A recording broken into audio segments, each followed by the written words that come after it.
நல்ல சமாரியன் இயேசு என்னை தேடி வந்தாரே. நல்ல சமாரியன் இயேசு என்னை தேடி வந்தாரே. தந்தை மகன் தூய ஆவியின் பெயராலே ஆமென்.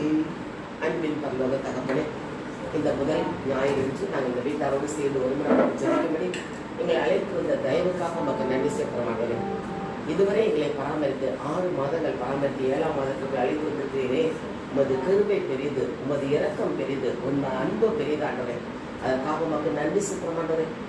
பாடுகள் வேதனைகள் வந்தாலும் நீர் எங்களை கலங்காமல் கைவிடாமல் காத்தவரே. அதற்காக மக்கள் நன்றி செலுத்துகிறோம். கால்கள் கல்லை எடாதபடி தாங்கிக் கொள்ளுடைய தூரத்தில் கட்டளையிட்டு எங்களை வழிநடத்தினவரே.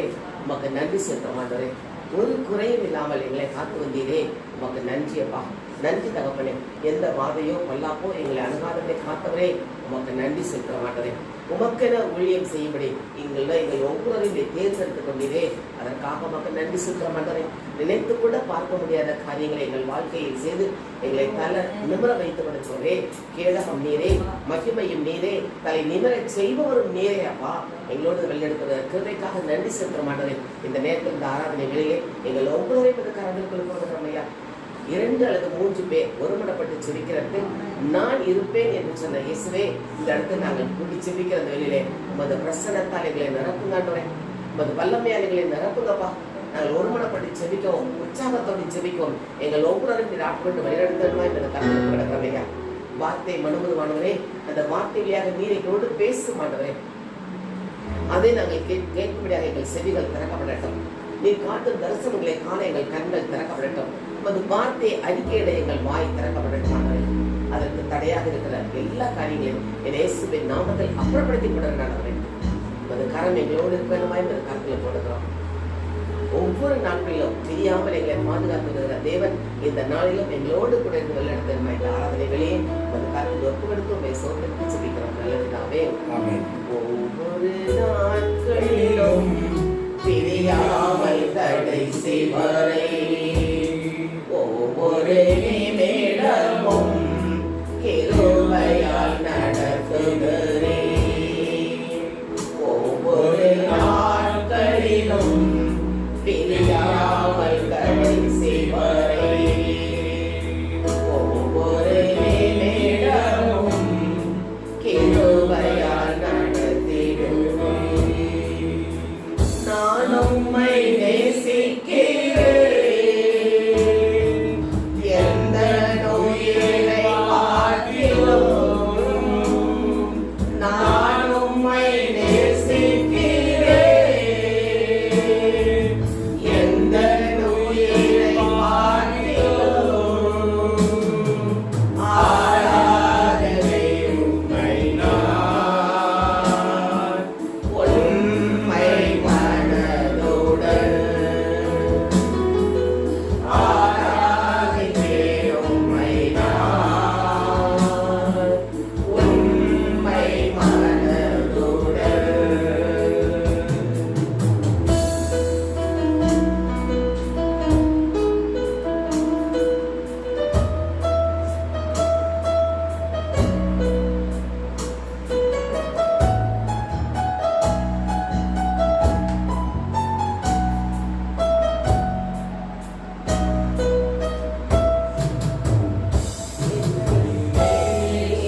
எங்களை விடாமல் இருந்திருப்பா. ஆனால் நாங்கள் எங்களுடைய குற்றங்கள், குறைகள், பாவங்களினால் உம்மை விட்டு விலகி சென்றிருக்கிறோமே. நாங்கள் இந்த நேரத்தில் ஆராதனை எடுக்கும் வேலை எங்களுடைய பாவங்கள் உமக்கும் எனக்கும் நடுவே ஒரு பிரிவினையாக இருக்கக்கூடாது. ஆண்டவரே, செவிசாய்க்க முடியாது, என் காது மந்தமாகவில்லை. உதவிக்கரம் நீட்ட முடியாதவர்கள் என் கை கூறிவிடவில்லை. ஆனால் உங்கள் பாவங்களே உங்களுக்கும் எனக்கும் நடுவே ஒரு பெரும் பிளவை உண்டுபடியில் என்று சொல்லுகிறீரே. பாவிகளின் ஜெபத்துக்கு தேவன் செவிசாய்ப்பது இல்லை என்று எழுதப்பட்டுள்ளதே. நாங்கள் பரிசுத்தமான உள்ளத்தோடு போய் துதிக்கணும். ஆண்டவரே, நீர் அழைப்பு விடுக்கிறீரே, நான் பரிசுத்தர், ஆகையால் நீங்களும் பரிசுத்தர் ஆகுங்கள் என்று இந்த ஆராதனை வேளையிலே நாங்கள் பரிசுத்தமான உள்ளத்தோடு ஆராதிக்கணும். ஆண்டவரே, நாங்கள் எங்க ஒவ்வொருவரையும் நாங்கள் ஏதோ ஒரு இடத்தில் பாவம் செய்திருக்கிறோம். ஆண்டவரே, வழி தவறி இருக்கிறோம், காணாமல் போன ஆடுகளாக அலைந்து திரும்பியிருக்கிறோம். எங்கள் ஒவ்வொருவரையும் தேடி வந்த தெய்வமாகிய இயேசு நீர். ஆண்டவரே, நாங்கள் எங்கள் குற்றங்களை கழுவ வேண்டுமா இருக்கின்றோம்.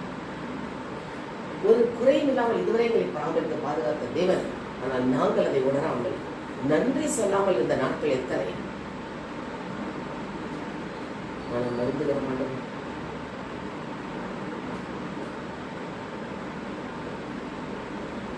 எங்கள் கண்கள் உண்மை காண வேண்டுமே. அதை விட்டுவிட்டு உலக இச்சைகளில் சிக்கிய நேரங்கள் என்ன? இந்த கண்கள் வழியாக வெளிப்படுத்திய பாவங்கள், கோபம், கசப்பு, வெறுப்பு என்று எத்தனை பாவங்கள் கண்கள் வழியாக வெளிப்படுத்தி இருக்கிறோம். மன்னியமாக கேட்க செவியுள்ளவன் கேட்கட்டும் என்று சொன்னீரே. ஆனால் உமது வார்த்தையை கேட்காமல் எங்கள் செவிகளை மந்தமாக்கி அடைத்து வைத்த நேரங்கள் உண்டு. ஆண்டவரே, அதுக்காக மன்னிப்பு கேட்கிறோமா?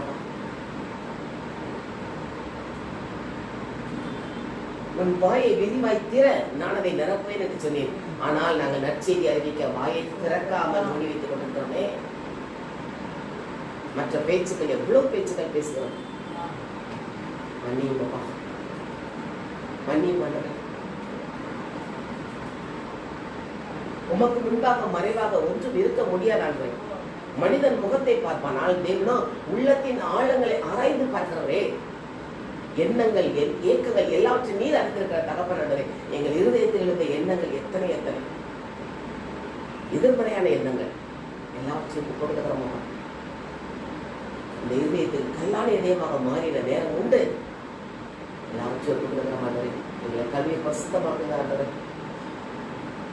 உங்கள் சிந்தை கிறிஸ்து இயேசுவின் சிந்தையாக இருக்க கடவுள் என்று போடுடைய சொன்னாரே. ஆனால் சிந்தை அப்படி இல்லையே. மாற்ற வேண்டுமாய் கற்றுக் கொடுக்கிறோம். கல்வாரி ரத்தத்தால் கழுவி எங்களை தூய்மைப்படுத்த. வேதத்தை எண்ணும் கைகளாக, நற்செய்தி அறிவிக்க ஓடும் கால்களாக எங்களை மாற்ற வேண்டுமாய் கொடுக்கிற மாட்டாரே. எந்த பாவங்களும் உமக்கும் எங்களுடைய பிரிவினையாக இல்லாதபடி வாருங்கள், இப்பொழுது வழக்காடுவோம் என்று சொன்னீர்களே. உங்கள் பாவங்கள் இரத்தாமற் போய் இருந்தாலும் இப்பொழுது வெண்மை பனி போல மாறிவிடும் என்று சொல்லிடுறப்பா. ரத்தத்தால் எங்களை கழுவ மாட்டேன்.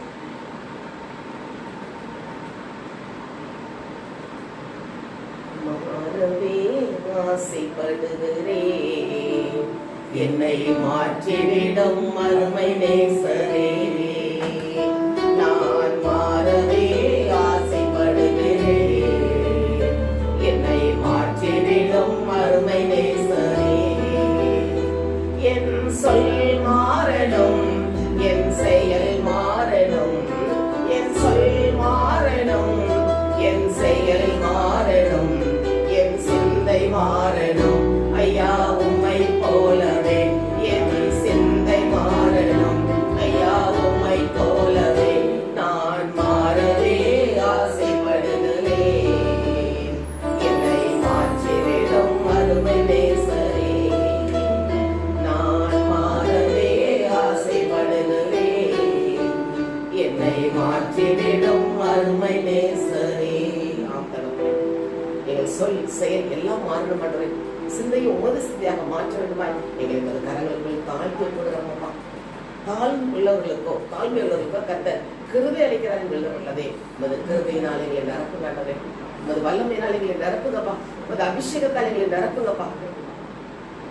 நீர் கூட இந்த இடத்துல எங்களை முழுவதுமாக ஆட்கொண்டு வெளியிடத்தனமா இந்த கட்டில போடுறோம்.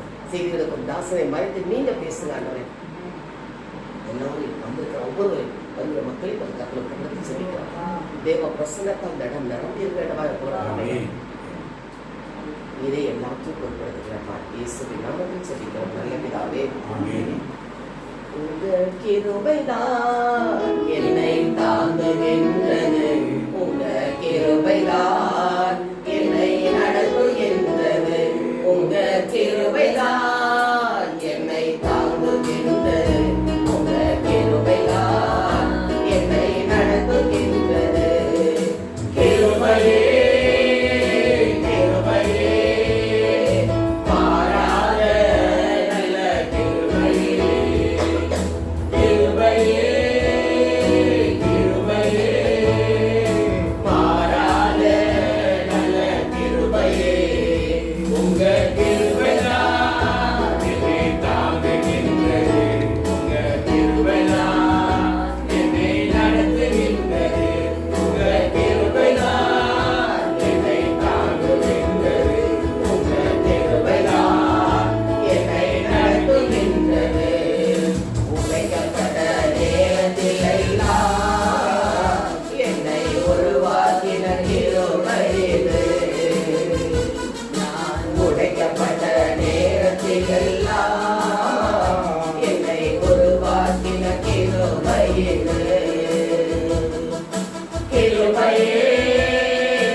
என்னை சூழ்ந்து கொண்ட கிருபையிலே, சோர்ந்து போன நேரத்தில் எல்லாம் என்னை சூழ்ந்து கொண்ட கிருபையிலே. கிருபையே கிருபையே மாறாத நல்ல கிருபையே, கிருபையே மாறாத நல்ல கிருபையே, உங்க கிருபைதான் என்னை தாங்குகின்றது, உங்க கிருபைதான் என்னை நடத்துகின்றது. மலைகள் எல்லாம் விலகி போனாலும் என்னை வென்று விலகாத கிருபை இது. மலைகள் எல்லாம் விலகி போனாலும்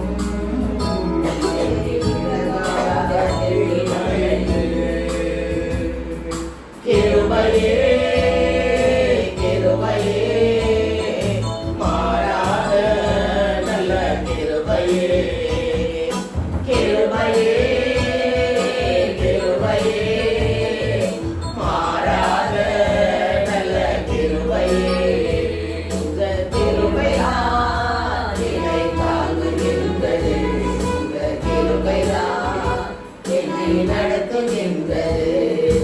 ஒன்றுமில்லா நேரங்களே எனக்கு உதவி செய்த கிருபையிலே, ஒன்றுமில்லா நேரங்களே எனக்கு உதவி செய்த கிருபையிலே. கிருபையே கிருபையே மாறாத நல்ல கிருபையே, கிருபையே கிருபையே மாறாத நல்ல கிருபையே, உங்க கிருபைதான் என்னை தாங்குகின்றது, உங்க கிருபைதான் என்னை நடத்துகின்றது. ஊழியத்தின் பாதையிலே என்னை உயர்த்தி வைத்த கிருபையிலே, ஊழியத்தின் பாதையிலே என்னை உயர்த்தி வைத்த கிருபையிலே.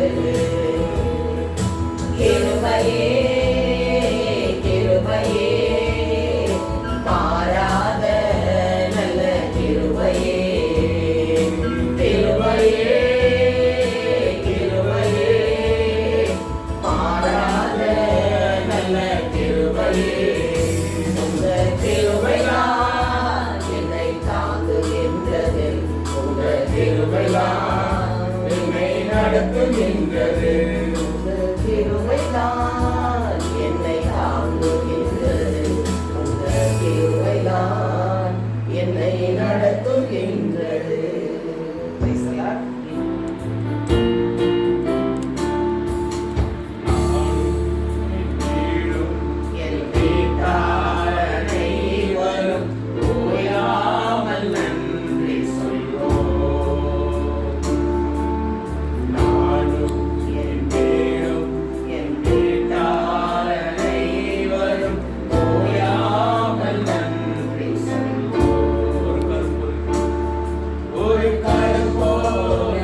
மத்தியில் வைத்தியம் என்னையும் அழைத்தது அதிசயமே.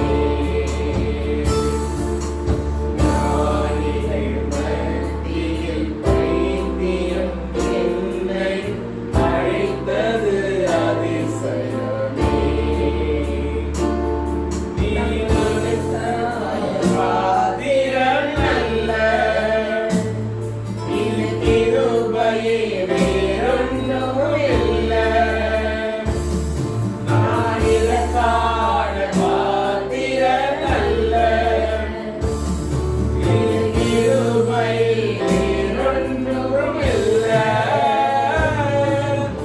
எபினேசரே, எபினேசரே, இந்நாள் வரை சுமந்தவரே. எபினேசரே, எபினேசரே, என் நினைவாய் இருப்பவரே. நன்றி, நன்றி, நன்றி. இதயத்தில் சுமந்தீரே, நன்றி. ஓ, நன்றி, நன்றி, நன்றி.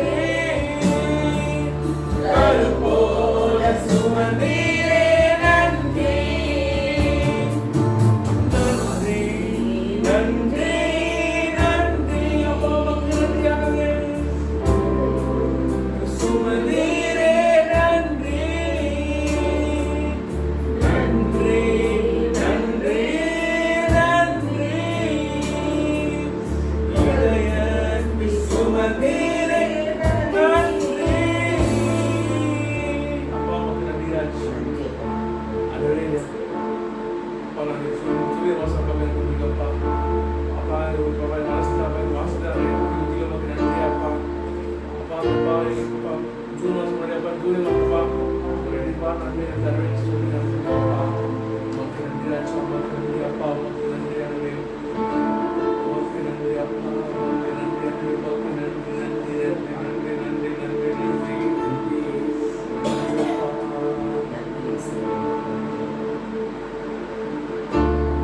சொல்லாமல் இருக்கவே முடியாது, பல நன்மை செய்த இயேசுவுக்கே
படி ஆற்றுக்கோள் பார்க்கிறார்கள் உலக நண்பர்களுக்காக அப்போ யாருக்கும் அவங்க ஒதுக்குறாங்க இயற்கை எங்கள் மொழி கூட பாதுகாக்கிறப்பா நன்றி ஆச்சப்பா நன்றி அப்பா நன்றி அப்பா நன்றி அப்பா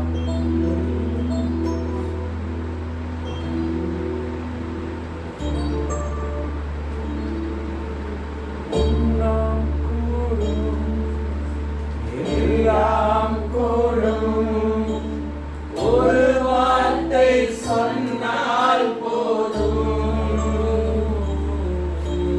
உம்மால் கூடும் எல்லாம் கூடும் ஒரு வார்த்தை சொன்னால் போதும் ஐயா ஒரு வார்த்தை சொன்னால் போதும் ஐயா ஒரு வார்த்தை சொன்னால் போதும் விண்ணப்பத்தை கேட்பவரே என் கண்ணீரை காண்பவரே சுகம் தருபவரே சோதிடம் ஏசையா விண்ணப்பத்தை கேட்பவரே என் கண்ணீரை காண்பவரே சுகம் தருபவரே சோதிடம் ஏசையா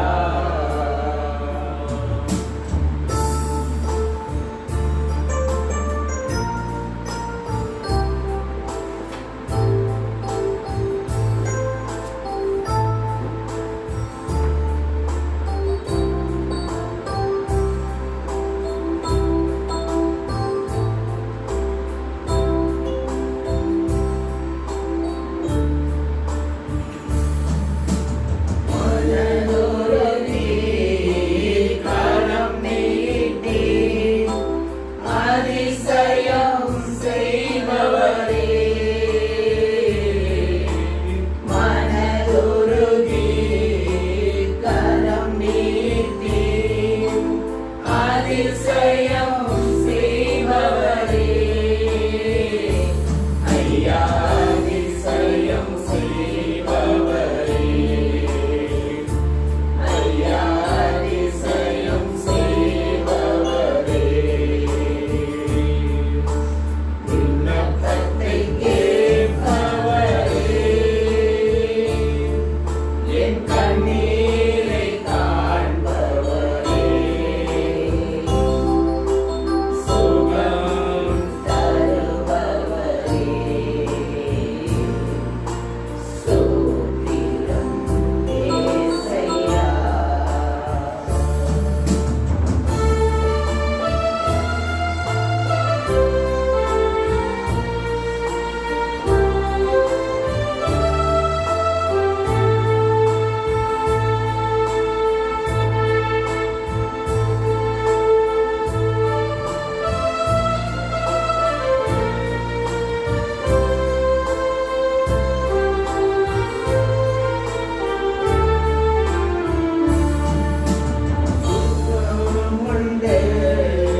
அழுகுரல் கேட்டீரையா.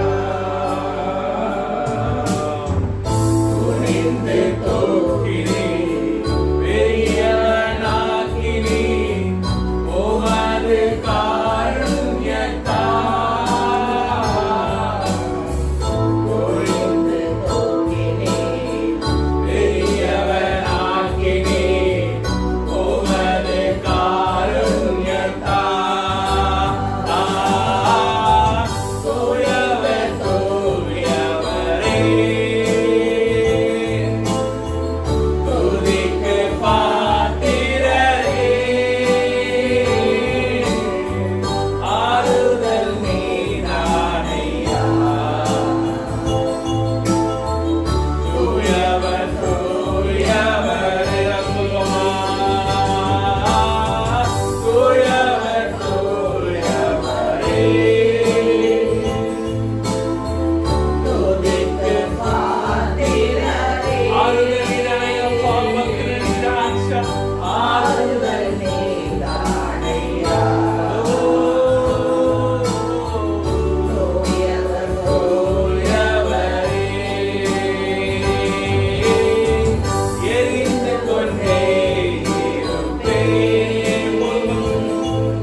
நான் ஜெபித்த ஜெபமெல்லாம் வீண போவதில்லை, நான் நினைச்ச விதையெல்லாம் பரிசமாறதில்லை.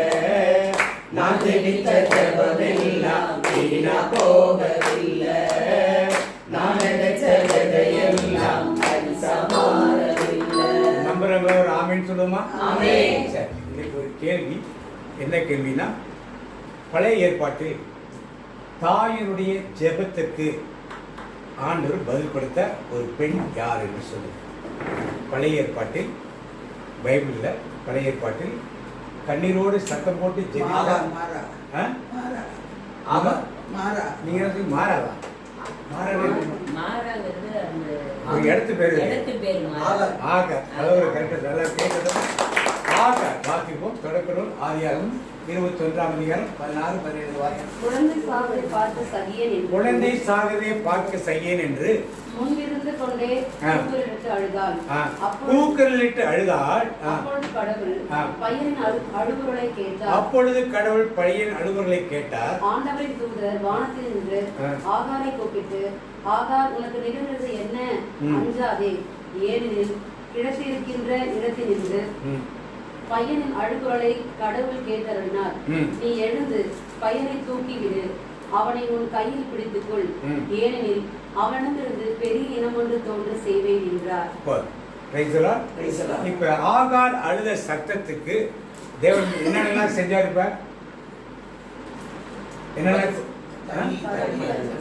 முதல்ல என்ன கொடுத்தாரு? தண்ணி கொடுக்கல. முதல்ல என்ன கொடுத்தாரு? பதில் கொடுத்தாரு. முதல்ல என்ன கொடுத்தாரு? பதில் கொடுத்தாரு. அப்போ ஒரு தாயின் ஜெபம் என்பது எவ்வளோ முக்கியம் என்பது நம்மளுக்கு தெரியும். ரெண்டாவது என்னாச்சு? ரெண்டாவது என்ன பண்ணாரு? அடுத்து அது வாசிங்க. பயப்படாதே. பிள்ளையின் சத்தத்தை, பிள்ளையின் பிரச்சனையை என்ன பண்ணாரு? கேட்டாரு. இன்னைக்கு நம்முடைய பிள்ளைகள் எப்படி வளருது? நம்முடைய குழந்தைகள் நமக்கு பிரியமில்லாதவர்களை வளரலாம், இல்லை ஒரு நோயாளியை வளரலாம், படிக்காமல் இருக்கலாம், வேலை செய்யாமல் இருக்கலாம், நாம் விரும்பும் ஒரு கிறிஸ்துவ வாழ்க்கைக்குள் வளராமல் இருக்கலாம். இப்போ ஒரு தாய் எப்படி ஜெபிக்க வேண்டும் என்று வேதம் கற்றுக் கொடுக்குது. அடுத்தது என்னாச்சு? ரெண்டாவது பையனின் சத்தத்தை கேட்டார். மூன்றாவது அடுத்தது அவனை ஒரு பெரிய ஜாதியாகவே வென்றார். அடுத்தது தண்ணி, அடுத்து தண்ணி விடுறாரு. அடுத்தது அவனை ஒரு பெரிய அவனை ஒரு பெரிய இனமாக ஜாதியாக்குவேன் என்று சொல்லுகிறார். அப்ப ஈசாக்கு மட்டும் இல்ல, இஸ்மவேல் ஒரு பெரிய ஜாதியாக என்ன பண்ணாரு? இந்த ஜாதி எப்போ வந்து சேருது? திருப்பி பின்னால இந்த இஸ்மவேல் இனம் ஒரு பெரிய இனமாக மாறி 3 காரியம் செய்தார். ஒன்று, ஆகாருக்கு ஒரு பதிலை கொடுத்தார். ரெண்டாவது, பையனின் சத்தத்தை கேட்டார். மூன்றாவது காரியம், உன்னை பெரிய இனமாக ஆக்கினார். நான்காவது, இப்ப ஒரு தாய் எதற்காக அழுதாலோ அந்த காரியம் முழுவதையும் மட்டுமல்ல, அதற்கு மேலும் ஆண்டவர் பெரிய காரியத்தை செய்தார். இப்ப ஆபிரகாம் இஸ்மவேல் வழியாக எத்தனை பேர் ஆபிரகாம் ஜெபம் பண்றார்? இஸ்மவேல். அப்ப அவருடையாக எத்தனை கோத்திரம் உருவாகுது? 12 கோத்திரம். இஸ்மவேல் வழியாக வருதா? 12 கோத்திரம். இப்ப இஸ்மவேல் வழியாக 12 கோத்திரம், ஈசாக்கின் வழியாகவும் யாக்கோபின் வழியாகவும் திருப்பி 12 கோத்திரத்தை நாம் பார்க்கிறோம். Praise the Lord. அப்ப ஒரு தாயின் கண்ணீருக்கு இவ்வளவு வல்லமை இருப்பதை நாம் அறிந்தோம். புதிய ஏற்பாட்டில் நல்லா வல்லமையோடு ஜெபித்த ஒரு பெண்ணை பற்றி யாராவது சொல்லுங்க. தன் பிள்ளைக்காக ஜெபித்த ஒரு பெண். புதிய ஏற்பாட்டில் பிள்ளைக்காக ஜெபித்த ஒரு பெண். நான் ஜெபித்த ஜெபமெல்லாம் வீணா போவதில்லை, நான் விதைச்ச விதையெல்லாம் பரிசமாறதில்லை. யார் ஜெபித்தத மாதிரி பிள்ளைக்காக? ஒரு தாயின் ஜெபம் எவ்வளவு தூரம் ஆண்டவருக்கு தெரிந்து பரிந்துரை செய்வதற்கு அது ஒரு உதாரணம்.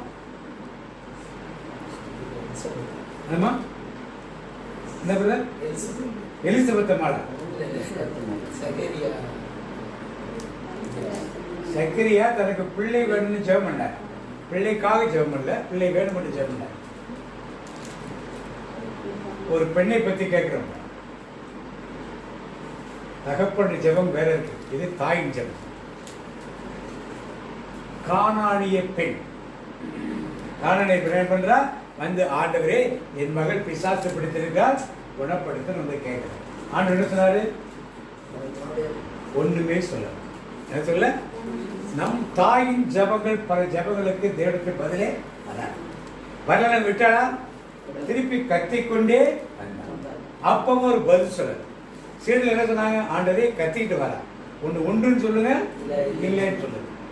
அப்ப அவரை திருப்பி அவர் பாதத்தில் பணிந்து என் பிள்ளையை குணப்படுத்துங்கன்னு கேட்கிறேன். மூன்றாவது காரியம்.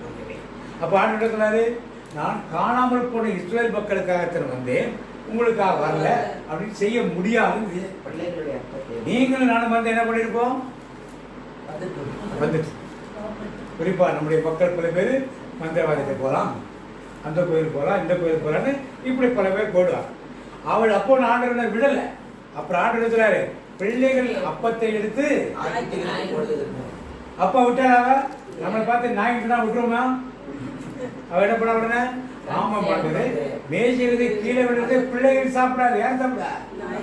அப்ப ஒரு தன் மகளுக்காக ஒரு விடுதலை வேண்டும் என்பதற்காக எவ்வளவு ஆக்ரோஷமாக அவள் ஜெபித்தாள் என்பதை நாம் அறியும் பொழுது நம்முடைய குடும்பங்களில் நம்முடைய மகளாக இருக்கட்டும், மருமகளாக இருக்கட்டும், மகன்களாக இருக்கட்டும், மருமகனாக இருக்கட்டும், யாராக இருக்கட்டும், இந்த பிள்ளை வளர்ப்பு முறையிலே நாம் எங்கெல்லாம் எழுதி நம்ம பிள்ளை நாம் நினைச்ச மாதிரி இல்லை, நினைச்ச மாதிரி வளரல, ஆவிக்குரிய வாழ்க்கையில் இல்லை, படிப்புல இல்லை, ஞானத்தில் இல்லை, வேலையில் இல்லை, இப்படி பல்வேறு பிரச்சனைகள் வரும்பொழுது நாம் இது மாதிரி ஆண்டவரை பிடித்து இறுக்கமாக ஜெபிக்கும் பொழுது கண்டிப்பாக ஆண்டவருக்கு ஒரு பதில் என்ன பண்ணுவாரு?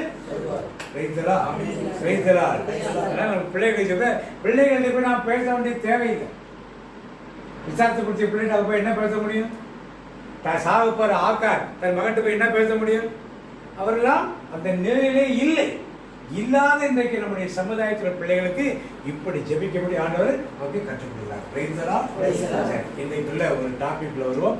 பழைய ஏற்பாட்டில் ஆண்டவர் மோசே வழியாக பல அற்புதங்களை அங்கே செய்கிறார், பல அதிசயங்களை எகிப்து தேசத்திலே செய்கிறார். எதற்காக அவர் செய்தார்? 10 வாதைகளை கொடுத்தாரா? எதற்காக கொடுத்தார்?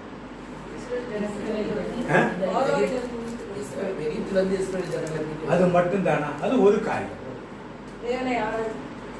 அது 2வது காரியம். உண்மையுள்ள தேவனை என்ன பண்ணணும்? யார் புரிஞ்சுக்கணும்? எகிப்திய மக்களும் புரிஞ்சுக்கணும், இஸ்ரேல் மக்களும். ஏன்னா 400 வருஷம் அவர்கள் எகிப்துக்குள்ள இருந்துட்டாங்க. ஸோ எகிப்தின் பாகால்கள் வழிபாடு இதெல்லாம் எக்கச்சக்கமாக அங்கே உண்டு, சரமாரியாக உண்டு. அங்கே தான் போய் டெய்லி வேலை செய்கிறாங்க. அவர்கள் தெய்வத்துக்கு படைக்கிறதெல்லாம் பார்க்குறாங்க. அப்போ அதிலேயே இவர்கள் விடுபட்டு வர வேண்டும் என்றால் என்ன செய்வார்கள்? இந்த ஆண்டவர்களுக்கு ஒரு பாடத்தை முதல்ல யாரு அடிமைத்தனத்திலிருந்து மீட்க வேண்டியது முதல் காரியம். 2வது பாகால் வழிபாட்டு எகிப்தியர் மட்டுமல்ல, யார் விடுதலை பெறணும்? அப்புறம் வேற என்ன செய்யணும்? அதான் 6வது சொல்லிட்டாங்க. உண்மையான ஆண்டவர் யாருன்னு காட்டணும். உண்மையானது யாருன்னு யாருக்கு காட்டணும்? எகிப்து அன்னைக்கு பெரிய நாடு, அவர்களுக்கு தெரியணும், இஸ்ரேல் மக்களுக்கு தெரியணும். அது யார் உண்மையான ஆண்டவர்? அப்ப அந்த தெய்வங்கள் எல்லாம் எப்படிப்பட்ட தெய்வங்கள்? போலியான தெய்வங்கள் என்பதை அறிய வேண்டும். அடுத்தது அங்குள்ள மந்திரவாதிகள், ஆசாரியர்கள் போலியானவர்கள். உண்மையான தெய்வத்தை ஆராய்ச்சி செய்த உண்மையான வழிகாட்டிகள் இல்லை என்பதை நிரூபிக்கும். 5வதாக என்ன செய்தா, அங்கே இருந்த பார்வோனை கூட வணங்கிட்டு இருந்தாங்க. அவன் தான் கடவுள் மாதிரி. அதனால அதையெல்லாம் ஒழித்து கட்டி மனிதர்களை வழிபடுவது, ஆசாரியர்களை வழிபடுவது, மரங்கள் செடி கொடிகளை வழிபடுவது, மிருகங்களை வழிபடுவது, இந்த எல்லா வழிபாட்டிலும் டோட்டலா மக்களுக்கு, எகிப்திய மக்களுக்கு மட்டுமல்ல, யாருக்கு? இஸ்ரேல் மக்களுக்கு ஒரு பாடத்தை கற்றுக் கொடுக்கிறதற்காகத்தான் 10 வாதைகளை ஆண்டவர் கொடுக்கிறார். ஒவ்வொரு வாதைகளாக பார்ப்போம், வாசிப்போம். யாத்திரையாகமும் விடுதலை பயணங்கள் 7ஆம் அதிகாரம் 19 வாசிப்போம். முதல் வாதை வாசிப்போம். மேலும் கர்த்தர் மோசேயை நோக்கி, நீ ஆரோனிடத்தில் ஒரு கோலை எடுத்துக்கொண்டு எகிப்தின் நீர்நிலைகளின் வாய்க்காலின் மேலும் நதிகள் மேலும் குளங்கள் மேலும் தண்ணீர் இருக்கிற எல்லா இடங்கள் மேலும் அவைகள் ரத்தமாகும்படி உன் கையை நீட்டு. அப்பொழுது எகிப்து தேசம் எங்கும் மரப்பாத்திரங்களிலும் கற்பாத்திரங்களிலும் ரத்தம் உண்டாயிருக்கும் என்று சொல் என்றார். கர்த்தர் கட்டளையிட்டபடியே மோசேயும் ஆரோனும் செய்தார்கள். பார்வோனுடைய கண்களுக்கு முன்பாகவும் அவரின் ஊழியக்காரர்கள் கண்களுக்கு முன்பாகவும் கோலை ஓங்கி நதியில் உள்ள தண்ணீரை அடிக்க நதியில் உள்ள தண்ணீரெல்லாம் ரத்தமாய் மாறி போயிற்று. நதியின் மீன்கள் செத்து நதி நாறி போயிற்று. நதியின் தண்ணீரை குடிக்க எகிப்தியருக்கு கூடாமல் போயிற்று. இப்ப எகிப்தியர்கள் நைல் நதி எகிப்து தேசம் எங்கும், நம்ம ஊர்ல கங்கை நதியை மக்கள் வணங்குறது போல அந்த தேசத்து மக்கள் எந்த நதியை வணங்கி கொண்டிருந்தார்கள்? நைல் நதி ஒரு கடவுள். நைல் நதி ஒரு கடவுள். சோ அந்த கடவுளையே என்ன மாத்தினாங்க? இப்ப இந்த கடவுள் தரும் தண்ணீரை வீட்டில் உள்ள தண்ணி முதல் கொண்டு குளம் பானை எங்க மரப்பாத்திரங்கள் எங்க பிடிச்சி வச்சிருக்காங்களோ எல்லா தண்ணீரும் ரத்தமாக மாற்றி, நீ நைல் நதியிலிருந்து நீ கடவுள் சொல்லி வழங்குறிய, கடவுளுக்கு எதிராக அவர்கள் வணங்கி வந்த தெய்வங்களுக்கு எதிராக முதல் போராட்டத்தை ஆண்டவர் மோசே வழியாக செய்கிறார். எல்லாம் ரத்தமயமா மாறிடுச்சு. அது மட்டும் மாறல, நைல் நதி கடவுள் நினைச்சாங்க. அந்த கடவுள் நினைக்காச்சு அவங்களுக்கு குடிக்க தண்ணி இல்லாம பண்ணலாமா?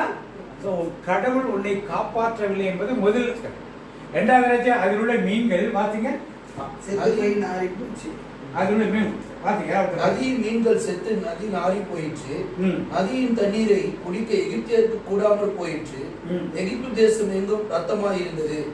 எகிப்தின் மந்திரவாதிகள் தங்கள் மந்திர வித்தரையினால் அப்படி செய்தார்கள். கர்த்தர் சொல்லியிருந்தபடியே பார்வோனின் இருதயம் கடினப்பட்டது, அவர்களுக்கு செவி கொடாமல் போனார். இப்ப என்னாச்சு? மீன்கள் எல்லாம் செத்து போச்சு. அவர்கள் நதி ஒரு பக்கம் போச்சுன்னா, இப்ப நம்ம ஊர்ல காவிரி நதி பரப்பு வர எடுத்தது கடைசியில போய் சேர வரைக்கும் பார்த்தோன்னா ஒவ்வொரு ஊர்களிலும் அந்த ஆற்றுல தண்ணி வரப்போ ஒவ்வொரு தெய்வங்களுக்கு வழிபாடு நடத்துவார். ஒரே தெய்வத்தை வழிபாடு இல்லை, ஒவ்வொரு இடங்களிலும் ஒவ்வொரு பேர் வைத்து வழிபாடு செய்வது போல அங்கே ஒவ்வொரு இடத்திலும் முதலைகளை வைத்து வழிபாடு செய்வார். சில இடங்களில் நைல் நதியில நிறைய முதல்கள் இருக்கு. இந்த முதலைகள் தான் அவர்களுக்கு நைல் நதியை காப்பாற்றி கொண்டிருக்கிறது அப்படிங்கிற ஒரு ஐதீகம் ஒரு வச்சிருந்தா, பல இடங்களில் முதலை முகத்தை வைத்து ஒரு தெய்வத்தை வழிபட்டு என்ன பண்ணார்கள்? வழிபட்டு கொண்டார். வெவ்வேறு பெயர்களை வைத்திருந்தார். அந்த பேர் நம்மளுக்கு முக்கியம் இல்லை. நிறைய பேர்கள் அங்கு நெல் தொடக்கத்திலிருந்து கடைசி வரைக்கும் நிறைய இடங்களில் முதலைகளுக்கு கரையோரங்களில் நிறைய ஆலயங்கள் வைத்து முதலை தெய்வங்களை வணங்கி கொண்டிருந்தார். இப்ப அந்த முதலையெல்லாம் செத்து போச்சு. கடவுள் எதை முதல் அடிக்கிறாரு? நீ எதை தெய்வம் என்று நினைத்தாயோ அதை தன்னைத்தானே காப்பாற்றிக் கொள்ள என்ன பண்ணல முடியும். இதை போய் நீ தெய்வம் என்று வணங்குறேன்னு எகிப்திய மக்கள் தெய்வங்களை ஒன்று நாளைக்கு முதல்ல நைல் நதி, இரண்டாவது முதலை தெய்வம், மூன்றாவது மீன் கடவுள். அதாவது படத்துல போய் பார்த்தீங்கன்னா தெரியும். முகம் எப்படி இருக்கும்? மீனா இருக்கும். உடம்பு பெண், ஆனால் எல்லாமே பெண் தெய்வங்களாக தான். எதுவும் ஆண் தெய்வங்களாக எல்லாமே பெண் தெய்வங்கள். முகம் மட்டும் மாதிரி இருக்கும், உடல் எல்லாம் பெண்ணா இருக்கும். இப்ப ஏன்னா அந்த தேசத்தில் அவர்கள் வேதத்தில் நிறைய படிச்சிருக்கீங்க. கிரேக்க கலாச்சாரத்திலிருந்து எல்லாமே பெண் தெய்வங்கள் தான் நிறைய வழிபட்டு கொண்டு ஆண் தெய்வங்கள் வழிபட்டு ரொம்ப கம்மி. அந்த தெய்வத்தை மீன் தெய்வத்தை அடிச்சு நொறுக்கி எல்லா மீனும் செத்து போச்சு. நீ கடவுளத்துல வழிபடுகிற அந்த மீன் என்ன பண்ணல, மீனையே காப்பாற்ற முடியல. ஒன்னெல்லாம் எங்க காப்பாற்ற போது கடவுள்களை முதல்ல அடிச்சு ஆண்டவர்கள் நொறுக்குகிறார். அடுத்து வாத்தியம் 8ஆம் அதிகாரம் 4 வாத்தியம். அந்த தவளைகள் உன்மேலும் உன் ஜனங்கள் மேலும் உன் ஊழியக்காரர்கள் எல்லோரும் மேலும் வந்து ஏறும் என்று கர்த்தர் சொல்லுகிறார் என்று சொல்லு என்றான். மேலும் கர்த்தர் மோசேயினிடத்தில், நீ ஆரோனை நோக்கி, நீ உன் கையில் இருக்கிற கோலை நதிகள் மேலும் வாய்க்கால்கள் மேலும் குளங்கள் மேலும் நீட்டி எகிப்து தேசத்தின் மேல் தவளைகள் வரும்படி செய் என்று சொல் என்றார். இப்ப என்னாச்சு? தவளையை ஒரு கடவுளாக வைத்திருந்தார்கள். தவளை என்ன? ஒரு அதற்கு ஒரு கோயில் கட்டி தவளை முகம் பெண் தெய்வம். இந்த தவளைக்கு என்ன மெயினா இருக்கா போயிருந்தோம்னா, குழந்தை பிறக்கணும்னா அந்த தவளை கடவுள்கிட்ட போய் ஜெபம்.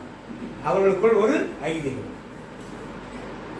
நம்ம ஊர்ல ஏன் சிஸ்டர், நம்ம ஊர்ல இல்லையா வேளாண்மையில போய் தொட்டி கட்டுறாங்களே, அது மாதிரி கொடிமரத்துக்கு கட்டுறாங்க இல்லையா? நம்ம கோயில்ல வந்து மாதா குழந்தை கொடுக்குற மாதா எங்க ஊருக்கு சமைச்சார்களோட ஒரு கொடிமரம் கடையில் தொட்டில் இருப்பாங்க. 150 ரூபா தொட்டில். இது தாலிக்கறி 70 ரூபா. அப்புறம் வந்து பூட்டு 50 ரூபா. பூட்டு போட இது போட முடியுமா? வீடு கட்டணுங்கிறதா பூட்டு போட விளையாடுல போய் பாருங்க. அதுக்கு தனி ஒரு பார்த்துருக்கீங்களா?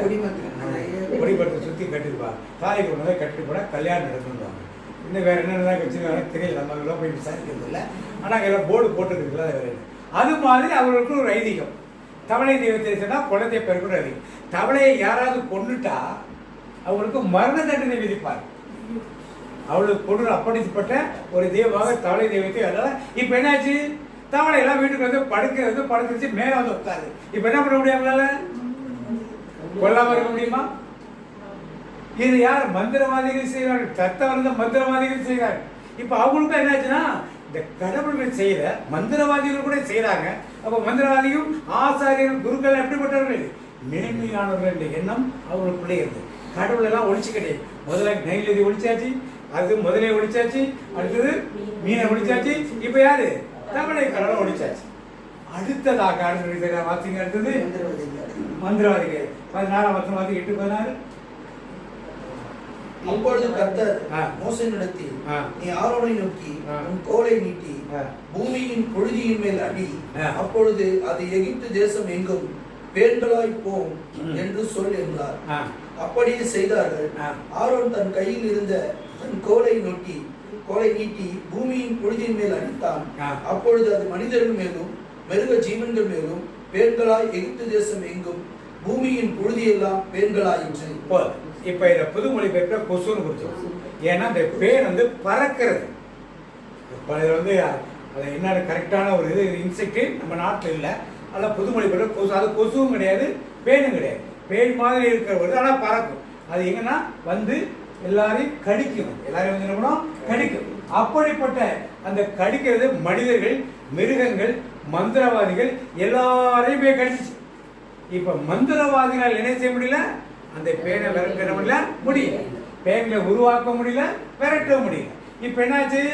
எல்லா மக்களும் என்ன பண்ண? முதல்ல கடவுளை ஒழிச்சு கட்டினாங்க. இப்ப யாரை ஒழிக்கிறாங்க? மந்திரவாதிகளையும் குருக்களையும். நீங்களே எங்களை மாதிரிதான், அது உங்களையும் கிடைக்குது. நீங்க உண்மையிலே கடவுளின் பிரதிநிதியாக இருந்தால் அது என்ன பண்ணாது? உங்களை கிடைக்க.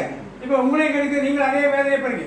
மிருகங்கள் எல்லாத்தையும் கொடிய வேதனைக்குள் உள்ளாக்குறது. ஆனா யாருக்கு இதெல்லாம் நடக்கல? யாருக்கு நடக்கல? இஸ்ரவேல் மக்கள் குடியிருந்த கோசோன் பகுதியில் இதெல்லாம் என்ன பண்ணல? பார்வோன் ஆள் அனுப்புறான், போய் பார்த்துருப்பா அங்க என்ன நடக்குது. அங்க ஒண்ணுமே பிரச்சனையே இல்லை. இது தண்ணீர் ரத்தமா மாறல, அங்க யாருக்கு என்ன பண்ணல, தவணைகள் அங்க உள்ள போகல. இந்த பிரச்சனை எல்லாம் வரல. மனிதனுக்கு பிரச்சனை கொடுப்பது மட்டுமல்ல ஆண்டவருடைய காரியம். இதெல்லாம் தெய்வம் கிடையாது, இப்படிலாம் நீ வழிபடாத, மனித மிருகங்கள் எல்லாம் வச்சு நீ வழிபடாத அப்படின்னு சொல்லி மனிதர். அடுத்தது மனித ஆசாரியர்களும் மந்திரவாதிகளும் நாங்க தான் பெரிய ஆள் சொல்லல. இப்ப பார், அவனையே நான் என்ன பண்றேன், இதை வச்சுட்டு. இதை பார்த்த எகிப்தியர்கள் என்ன நினைச்சாங்க, ஆக இதற்கு மேல வல்லமுள்ள தேவன் ஒருத்தர் இருக்காரு போல இருக்கே. அது அப்பொழுது மந்திரவாதிகள் பார்வோனை நோக்கி இது தேவனுடைய விரல், இது தேவனுடைய விரல் என்று என்ன பண்ணார்கள். அவங்களே சொல்லல, இனிமே என்னது, நம்ம சக்தி எல்லாம் எதுவுமே கிடையாது, உண்மையான தேவன் இஸ்ரவேல் மக்கள் வழிபடுகிற தேவனுடைய கரம் தான் இப்படி செய்து அவர்கள் ஒத்துக்கொண்டு அவர்களுக்கு மேலே அவர்களை ஒரு அடி அடிச்சாங்க. முக்கியமான மந்திரவாதிகள் குருக்கள் இருக்காங்க இல்லையா, இவங்க ஒரு அடி அடிச்சு 2வது அடியா இது அடிக்கிறார். அடுத்து வாசிப்போம் 8:21-22 வாசிப்போம். என் ஜனங்களை போக விடாதீர், நான் உன்மேலும் உன் ஊழியக்காரன் மேலும் உன் ஜனங்கள் மேலும் உன் வீடுகளின் மேலும் பலவித வண்டுகளை அனுப்புவேன். எகிப்தியர் வீடுகளும் அவர்கள் இருக்கிற தேசமும் அந்த வண்டுகளால் நிறையும். பூமியின் நடுவில் நானே கர்த்தர் என்பதை நீ அறியும்படி என் ஜனங்கள் இருக்கிற கோசோன் நாட்டில் அந்நாளிலே வண்டுகள் வராதபடிக்கு அந்நாட்டை விசேஷப்படுத்தி. இப்ப இந்த வண்டுகள்லாம் புறட்டு போய் என்ன பண்ணுச்சு, எங்க போய் கடிச்சிச்சு, கண்ணுல. எங்க வந்து கடிச்சிச்சு, பாதி பேர் நிறைய பேர் குருடாயிட்டா, பாதி பேருக்கு அரைப்பார்வை கால் பார்வை, அப்படியே கண்ணுல வலி இருந்தா அப்படியே தலையை ஃபுல்லா வலிக்கும். அது மாதிரி வலி யாருக்கா வந்துச்சு, மக்களுக்கு வந்துச்சு, மிருகங்களுக்கு வந்துச்சு, பார்வோன் வீட்டாருக்கு வந்துச்சு. யாரு வந்து பார்வோன். அப்ப எல்லாரும் பார்வோனை ஒரு கடவுளா நினைச்சுதான் உட்கார்ந்து இருந்தாங்க எகிப்திய மக்கள். இப்ப எல்லாம் அவனாலே ஒண்ணும் செய்ய முடியல. அப்ப மந்திரவாதியால ஒண்ணும் செய்ய முடியல. இப்ப அடுத்தது யார் அடிக்கிறாரு, பார்வோன் அடிக்கிறார். ஒன்னா உன் குடும்பத்தினுடைய எல்லாத்துக்குமே இப்படித்தான் இருக்கு, பார்வோன் அடிக்கிறார். இப்ப மக்களுக்கு என்ன வந்துச்சு, இப்ப பார்வோன் கடவுள் கிடையாது, தவளை கடவுள் கிடையாது, முதல்ல கடவுள் கிடையாது, மீன் கடவுள் கிடையாது, நைலனி கடவுள் கிடையாது, மந்திரவாதிகள் குருக்களும் பெரிய ஆட்கள் கிடையாது, பார்வோனும் பெரிய ஆள் கிடையாது அப்படின்ற ஒரு நிலைக்கு மக்கள் என்ன பண்ணார்கள், தள்ளப்பட்டு உணர வைத்தார். இந்த உணர்வு யாருக்கு முக்கியமா வேணும்னு தெரிஞ்சாரு, இஸ்ரேல் மக்கள் உணரணும். நாளைக்கு போய் ஏதாவது ஒரு காரியத்தை வச்சது, ஏன்னா அவர்களுக்கு 400 வருஷங்கள் அடிமைப்பட்டிருந்தார்கள்.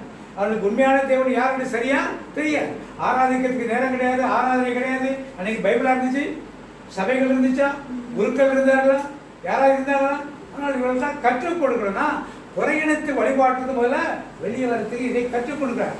ஓசோன் தேசமைக்கும் இந்த பேச்சு நடக்குது. அவங்க என்ன வந்து கேட்கிறாங்க, உங்க ஊர்ல தவளை வந்துச்சா, முதல்ல வந்துச்சா, இது இந்த நைல் ரத்தமாச்சா, எல்லாம் வந்து கேட்கிறாங்க.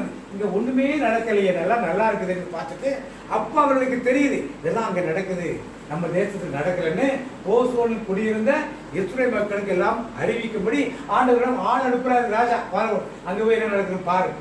இப்படித்தான் தேவன் அவர்களுக்கு அன்னைக்கு கற்றுக் கொடுத்து வந்தார். அடுத்து வாசிப்போம் 9ஆம் அதிகாரம் 8ஆம் வசனம் வாசிப்போம். அப்பொழுது கர்த்தர் 9:3 வாசிப்போம். கர்த்தருடைய கரம் வெளியிருக்கிற உன் மிருக ஜீவன்களாகிய குதிரைகளின் மேலும் கழுதைகளின் மேலும் ஒட்டகங்களின் மேலும் ஆடு மாடுகளின் மேலும் இருக்கும் மகா கொடிய கொள்ளை நோய் உண்டாகும். இப்ப அவர்கள் ஆடு மாடுகளில் காளையும் பசுவையும் ஒரு கடவுளா வச்சுருவாங்க. நம்ம ஊர்ல கூட இருக்கு. இதெல்லாம் ஒரு கடவுளாக வச்சு என்ன பண்ணார்கள், வழிபாட்டு. இந்த காளையை தேர்ந்தெடுக்கிறதுக்கு 26 கிரைட்டீரியா பார்ப்பாங்க. இந்த காளையில பேன் இருக்கா, அந்த காளைக்கு நோய் இருக்கா, உள்ள குடல்ல பிரச்சனை இருக்கா, கொம்புல பிரச்சனை இருக்கா, இப்படி எல்லாத்தையும் பார்த்துட்டு இல்லைன்னா அந்த காளையை ஒரு கோயில் காலை மாதிரி விட்டு அதையெல்லாம் வணங்க ஆரம்பிச்சிடும். இப்படி அவர்களுக்குள்ளே ஒவ்வொரு நம்ம ஊர்ல மாதிரி கோயில் காலம் சொல்லி விட இது மாதிரி பழக்கங்கள் அவர்களுக்கு இருந்தது. இப்ப அந்த கோயில் காளையுடைய கோயில் பசு அது யார் எந்த வீட்டுக்கு போனாலும் சாப்பிடணும், யாரும் அடிக்கக்கூடாது, துன்புறுத்தக்கூடாது வச்சிருக்க அந்த மாடு இப்ப என்ன படிச்சதுக்கு என்னாச்சு, கொள்ளை நோய் வந்துச்சு. அந்த பசுவை வணங்கினால் இதெல்லாம் நடக்கும், இந்த காளையை வணங்கினால் இதெல்லாம் நடக்கும் என்று நினைத்து கொண்டதற்கு இப்ப என்ன ஆச்சு, அந்த பசுவும் காளையும் தன்னைத்தானே காத்துக்கொள்ள முடியாது. இது கடவுள் இல்லைன்னு யாருக்கு தெரிஞ்சது, எகிப்திற்கு மட்டுமல்ல. இதனால் தான் இஸ்ரேல் மக்கள் பாலைவனத்துல போறப்ப எந்த தெய்வத்தை உருவாக்கினார்கள், கண்டுபிடிக்க கூடாது. ஏன்னா அவங்களாம் பழகி போனவர்கள் அதில் வேற தெய்வத்துக்கு எதை உண்டாக்குறாங்க. அவர் ஆடு மாடு பேச்சு இருந்தாங்க இல்லையா, அதில் எதை உண்டாக்குறாங்க கண்டுபிடிக்க கூடாது. அவங்க பேச்சு எவ்வளவு ஊறி போயிருக்கு பாருங்க, அவங்க மைண்ட்ல அந்த அளவுக்கு ஊறி போயிருந்தனால உடனே என்ன பண்ணார்கள் உண்டாக்குறாங்க. அடுத்து 9ஆம் அதிகாரம் 8ஆம் வசனம் வாசிப்போம். 8-9. அப்பொழுது கர்த்தர் மோசேயும் ஆரோனை நோக்கி, உங்கள் கைப்பிடி நிறைய சூளையின் சாம்பலை அள்ளிக் கொள்ளுங்கள். மோசே அதை பார்வோனுடைய கண்களுக்கு முன்பாக வானத்திற்கு நேராக இறக்க கடவன். அதில் எகிப்து தேசம் மீதி எங்கும் தூசியாகி எகிப்து தேசம் எங்கும் மனிதர் மேலும் மிருக ஜீவன் மேலும் எரிபந்தமான கொப்பளங்களை எழும்ப பண்ணும் என்றார். அப்படியே அவர்கள் சூளையின் சாம்பலை அள்ளிக்கொண்டு பார்வோனுக்கு முன்பாக வந்து நின்றார்கள். மோசே அதை வானத்திற்கு நேராக இறைத்தான். அப்பொழுது மனிதர்கள் மேலும் மிருக ஜீவன்கள் மேலும் எரிபந்தமான கொப்பளங்கள் எழும்பிற்று. இப்ப என்னது எரிபந்தமான ஒரு கொப்பளம், இதற்கு ஒரு கடவுள் வச்சிருக்காங்க. என்ன பண்ணாங்க, நம்ம ஊர்ல கொள்ளை நோய் வந்துருச்சுன்னா எங்க போகும் சிஸ்டர்? கொள்ளை நோய் வந்துருச்சுன்னா யாரை போக்கி ஜெபம் பண்ணுவோம்? அது மாதிரி அவங்க ஒரு கடவுளை உருவாக்கி வச்சுட்டு என்ன பண்ணாங்க, கடவுள் என்ன உருவாக்கி வச்சது கொள்ளை. இப்ப கொரோனா வந்தப்பெல்லாம் யாரை நோக்கி எல்லாம் விண்ணப்பம் பண்ணாங்க, ஆண்டு நோக்கி விண்ணப்பம் பண்ணாங்க. யாரை நோக்கி விண்ணப்பம் பண்ணாங்க? செபஸ்டியான். எங்க ஊருக்குள்ள நிறைய மக்கள் வந்தாங்க கொரோனா நாட்டி. இது மாதிரி அவர்கள் கொள்ளை நோய்க்கு என்று ஒரு கடவுளை வைத்திருந்தார். இப்ப அந்த கடவுள்கிட்ட வேண்டி வேண்டி பாக்குறாங்க, ஒண்ணு நடக்கவே இல்லை. இப்ப என்ன ஆயிடுச்சு, இந்த கடவுளால் கொள்ளை நோயே பண்ண, எந்த கடவுள் கொள்ளை நோக்கி உண்டாக்கினாரோ அவரால் தான் யார் பாதிக்கப்பட, மந்திரவாதிகள், அரசர்கள், இளவரசர்கள் எல்லாரும் பாதிக்கப்பட்டார். ஆனால் போத்தோன் தேசத்தில் இருந்த இஸ்ரேல் மக்கள் பாதிக்கப்படவே இல்லை. இதை பார்த்த அவர்கள் என்ன செஞ்சார்கள், இந்த தெய்வங்கள் நாம் வழிபட்டிருக்கிற தெய்வங்கள்லாம் வீணான தெய்வங்களா இருக்கு, ஒண்ணுக்குமே பதில் கொடுக்காத தெய்வங்களா இருக்குன்னு எகிப்தியர் மனசுல ஒரு காரியத்தை உண்டாக்கினார். அடுத்தது இஸ்ரேல் மக்கள் மத்தியிலே இப்படியெல்லாம் நீங்க தெய்வத்தை உருவாக்காது, இப்படியெல்லாம் நீங்க தெய்வத்தை, ஒரே தேவன் உண்மையிலே தேவன் ஒருவர்தான் என்பதை நீங்கள் உணர வேண்டும் என்ற ஒரு பாடத்தை அங்கே கற்றுக் கொடுக்கிறார். 18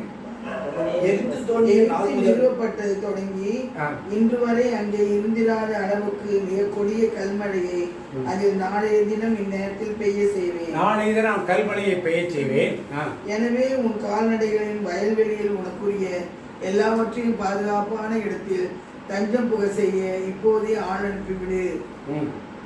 இப்ப கல்மழையை பெய்ய செய்வேங்கிறதுனால நீ ஆடு மாடுகளை எங்க கொண்டு வச்சுக்க, வீட்டுக்கு வந்து பாதுகாப்பான எடுத்து. வெளியில யார் இருந்தாலும் கல்மழை இருந்தால் அவன் செத்து போயிடும், மாடு மிருகங்கள் தான் செத்து போயிடும். இப்படி அது மட்டும் இல்ல, விவசாய நிலங்களில் கல்மழை விழுந்து எல்லாமே என்ன பண்ணும், பாதிக்கப்படும். விவசாயம், பயிர்கள், மரங்கள் எல்லாம் பாதிக்கப்படும். மரத்தெல்லாம் வீடுகள் கொண்டாட முடியாது. மனித உயிருள்ள ஜீவர்களே உள்ள கொண்டாந்து வச்சுக்கலாம். யாரெல்லாம் உயிருள்ளதெல்லாம் உள்ள கொண்டாந்து வச்சாலும் அதெல்லாம் தப்பிச்சிருச்சு. வெளியே நின்றதெல்லாம் என்ன ஆயிடுச்சு, இவர்கள் ஒரு நம்மள இடி தெய்வம் ஒன்று வச்சிருக்காங்க இல்லையா, இடிக்கு ஒரு தெய்வம், மின்னல் மழைக்கு ஒரு தெய்வம் வச்சிருக்காங்க இல்லையா, அது மாதிரி ஒரு தெய்வத்தை வச்சிருந்தாங்க. அந்த தெய்வத்தை நோக்கி மண்டாடுறாங்க. அவங்க அந்த தெய்வம் பதில் கொடுத்துச்சா, பதில் கொடுத்து அப்ப அவர்களுக்கு அந்த தெய்வமும் சக்தி அல்லாத ஒரு தெய்வம் என்பதை அங்கே ஆண்டவர் நிரூபித்து காட்டி இஸ்ரேல் மக்களுக்கு கற்றுக் கொடுக்கிறார். இதெல்லாம் நீ வணங்காத, கல்லு மண்ணு மலை இதெல்லாம் நீ என்ன பண்ணக்கூடாது, மான வீடி காத்து இதெல்லாம் நீ வணங்க கூடாதுன்னு ஒரு காரியத்தை கற்றுக் கொடுக்கிறார்.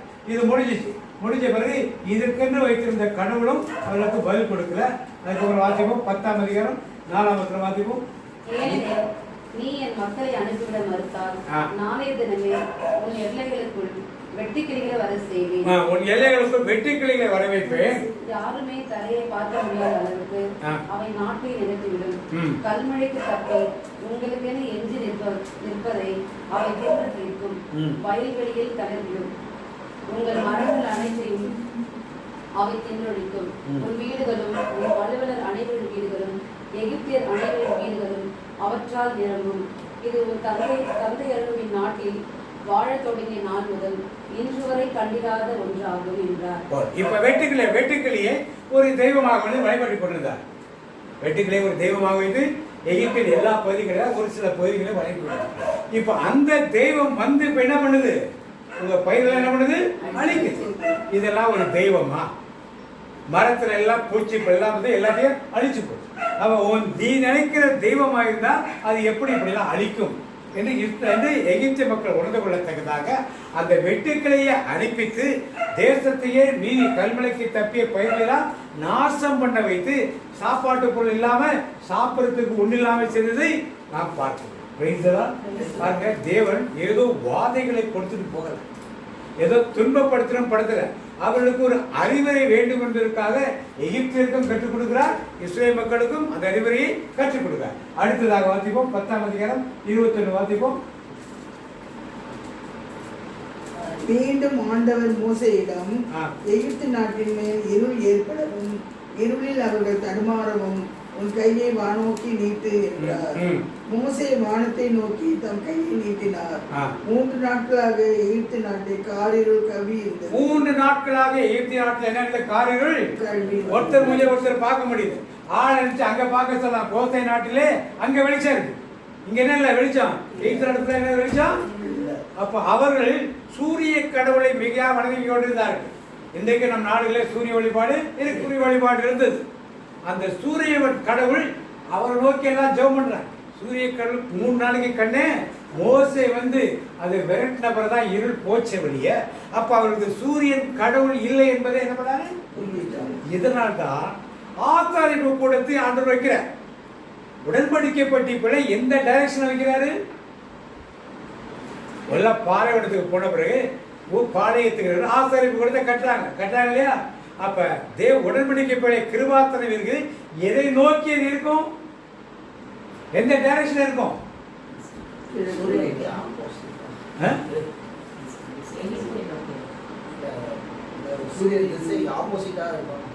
சூரியனுக்கு சூரியனை நோக்கி தான் அது இருக்கும். இவ்வளவு நாள் எல்லாம் சூரியனை நோக்கி நமஸ்காரம் பண்ணிட்டு இருந்தாங்க. உடன்படிக்கை பழைய இந்த பக்கம் வந்துருச்சு. இப்ப எந்த பக்கம் திரும்பிட்டாங்க? முதுகை யாருக்கு காட்டுறாங்க? அதைத்தான் ஆண்டவர் இஸ்ரேல் மக்களுக்கு உடன்படிக்கை பயில எதற்கு கிழக்கு நோக்கி அதை பார்க்க வச்சாருன்னா, இதுவரை சூரியன் நோக்கி வழங்கிட்டு தான். இப்ப நீ என்ன பண்ணும்? 180 டிகிரி ஷிஃப்ட் ஆகு. எங்க நோக்கி ஜெபம் பண்ணு? சூரியனுக்கு பின்புறத்தை காட்டு. பின்புறத்தை யாருக்கா காட்டுவாங்களா? காட்டக்கூடாது. ஒரு ஸ்டேஜ்லயோ ஒரு கோயிலுக்கு போனா பின்புறத்தை என்ன பண்ணக்கூடாது? காட்டக்கூடாது. ஆனா இங்க என்ன பண்ணாரு? மக்கள் வழிபட வேண்டுமானால் என்ன பண்ணணும்? என்ன பண்ணணும்? அதனால்தான் தானியே எந்த மக்கள் நோக்கி ஜெபம் பண்றாரு?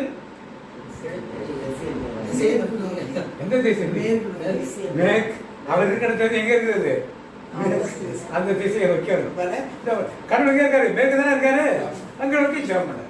பைபிள் எல்லாமே ஒரு ரிலேட்டடா தான் இருக்க முடியும், ரிலேட்டடா இல்லாம இருக்காரு. Praise the Lord. அப்ப இஸ்ரேல் மக்கள் பழைய கடவுளை வழிபட வந்த உடனே சூரிய வழிபாடு உனக்குள் இருக்கவே கூடாதுன்றதுக்காக கிழக்கு நோக்கி உடன்படிக்கை பணியை வளைச்சது. கிருபாசனத்தை அதை நோக்கி நீ ஜெபம் பண்ணணும். உன் பின்புறத்தை நீ எல்லாரும் வழிபடுற அந்த சூரிய கடவுளை காட்டு என்று மோசேயுடைய மக்களுக்கு என்ன பண்ணார்? கற்பித்தார். Praise the Lord. Praise the Lord. இப்ப சூரிய இருட்டு நீங்கிடுச்சு. ஆனால் அவர்கள் வழிபட்ட சூரிய கடவுளால இருட்டு நீக்கவே. அப்ப அவர்கள் எதையெல்லாம் வழிபட்டு வந்தார்களோ, எதையெல்லாம் இஸ்ரேல் மக்கள் பார்த்து கொண்டு வந்தார்களோ அதையெல்லாம் இல்லைன்னு என்ன பண்றாரு? ஏதோ பழைய ஏற்பாட்டு நடந்த காரியங்கள் அல்ல, இன்றைக்கும் அப்படித்தான் இவைகள் குறிப்பாக கிறிஸ்தவர்கள் மத்தியிலே இவைகள் இருந்து கொண்டு இருக்கிறது. ஒன்று பாஸ்டர் வழிபாடுகள் நிறைய பார்க்கும், குருமார்கள் வழிபாடுகள் நிறைய பார்க்கும், ஆயர்கள் வழிபாடு. அதற்கு தான் மந்திரவாதிகள், அரசர்கள், குருக்கள் எல்லாத்தையும் அடிச்சு போட்டு யார் ஒருத்தர் தான் இருக்கணும்? அந்த பாஸ்டர்கிட்ட போனாதான் நல்லா இருக்கும், இந்த சர்ச்சுக்கு போனாதான் நல்லா இருக்கும், செபஸ்தியார் கோயில் போனாதான் நோய் சுகமாகும். இதெல்லாம் ஆண்டவர்கிட்ட போனா எல்லாம் சுகமாகுன்னா கிறிஸ்தவனுக்கு அந்த பாஸ்டர் ஜெபம் பண்ணாருன்னா எனக்கு நல்லா இருக்கும், இந்த சாமியார் ஜெபம் பண்ணாருன்னா எனக்கு நல்லா இருக்கும். இல்ல யார் ஜெபம் பண்ணணும்? உங்களுக்கு நீங்க ஜெபம் பண்ணணும். யாருக்கு ஜெபம் பண்ணலாம்? இந்த சத்தியத்திற்குள் கிறிஸ்தவம் கடந்து வரும் பொழுதுதான் கிறிஸ்தவம் உண்மையான கிறிஸ்தவமாக. அந்த கோயிலுக்கு போனாதான் சரியா, இந்த கோயிலுக்கு போனாதான் கல்யாணம் நடக்கும். அங்க போய் கொடிமரத்தை தாலியை கட்டிட்டு இருந்தா அடுத்த மாசமே நான் என்ன பண்ண தாலியை கட்டி. இப்படி எல்லாம் மூட நம்பிக்கைகளை வைத்துக் கொண்டிருந்த எகிப்தியர் மூட நம்பிக்கையில ஆண்டவர் தகர்த்து போட்டது போல இன்னைக்கு இந்த நேரத்திலே சிறிய குழுவாக இருக்கலாம். ஆனால் நீங்கள் போய் இதை மற்றவர்களுக்கு எடுத்து சொல்லி எப்படி மூட நம்பிக்கைகள், நதி கடவுள் அல்ல, முதலை கடவுள் அல்ல, மீன் கடவுள் அல்ல, தவளை கடவுள் அல்ல, அப்புறம் அரசர் கடவுள் அல்ல, மந்திரவாதி கடவுள் அல்ல, குருக்கள் கடவுள் அல்ல, எல்லாருக்கும் எல்லாம் வரும். பெண்கள், வண்டுகள், தவளைகள் எல்லாம் உங்களுக்கு நாசம். ஏன்? தேவன் அனுமதிக்கிற ஒரு காரியம் நடக்கும். வெட்டுக்கிளி கடவுள் கிடையாது, காளை கடவுள் கிடையாது, பசுமாடு கடவுள் கிடையாது. எல்லாத்தையும் எடுத்து வேதத்துறையாக எடுத்து என்ன பண்ணாரு, பிரிச்சு போட்டார். ஆனால் இன்றைக்கு நம்முடைய சக்தியை பிரித்தலார். இப்ப கடைசியாக என்ன செய்கிறார் வாசிப்போம். 11ஆம் அதிகாரம் 4-5 வாசிங்க. 11:4-5. மோசே பின்வருமாறு அறிவித்தார். ஆண்டவர் கூறுவது இதுவே, நள்ளிரவு வேளையில் நானே எகிப்தின் நடுவே புறப்பட்டு. இப்ப யார் இறங்கி வந்தா கடைசியா? யார் இறங்கி வந்தா? கடவுள் இறங்கி வந்தார். கடவுள் என்ன? நானே இறங்கி வந்து என்ன பண்ணுவேன்? எகிப்தின் நடுவே புறப்பட்டு செல்வேன். அப்போது எகிப்து நாட்டில் அரியணையில் வீற்றிருக்கும் பார்வோனின் தலைமகன் முதல் மாவரைக்கும் கல்கருக்கு பின் அமர்ந்திருக்கும் அடிமை பெண்ணின் தலைமகன் பார்வோன் முதல் அடிமைப்படி வரை தலையீட்டுகள் எல்லாம் என்ன பண்ணுவேன் வரை உள்ள முதல் பேர் அனைத்தும் விலங்குகளின் ஆண்பால் தலையீற்று அனைத்தும் இறந்து விடுவர். இதுவரை இருந்திராததும் இனி இருக்க போகாததுமான பெரும் புலம்பல் எகிப்து நாடெங்கும் கேட்கும். இப்ப ஆண்டவர் ஒரு அடையாளம் கொடுக்கிறார். யார் ஆட்டுக்குட்டியின் ரத்தத்தை தோய்த்து வாசலில் தெளிக்கிறார்களோ, சில எகிப்தியர்கள் அது மாதிரி பண்ணாம கிடையாது. சில இஸ்ரேல் மக்கள் பண்ணாமலும் இருந்தாங்க. இப்ப ஆண்டவர் கடவுள் என்ன அடையாளம்? இயேசு ரத்தம் தெளிக்கப்பட்ட இடமெல்லாம் அடையாளம். அந்த எகிப்தில் நிறைய பேர் பண்ணல. ஆனா ஒரு சில பேர் இப்பொழுதையும் பார்த்துட்டு என்ன பண்ணாங்க, நம்ம வீட்டில் இப்படி நடத்தக்கூடாதுன்னு தேவனுக்கு பயந்தவர்கள் இருந்தார். இஸ்ரேல் மக்கள் சில பேர் அதை அசட்டையாக எடுத்துக்கொண்டவர்களும் இருந்தார்.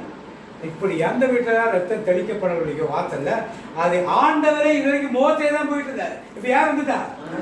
கடைசி ஆண்டவர் மாட்டாரு, மகனே இதான் கடைசி வாய்ப்பு உனக்கு. பார்வோன் வீட்டுல இருந்து சாவு, இளவரசன் செத்து போயிட்டான்.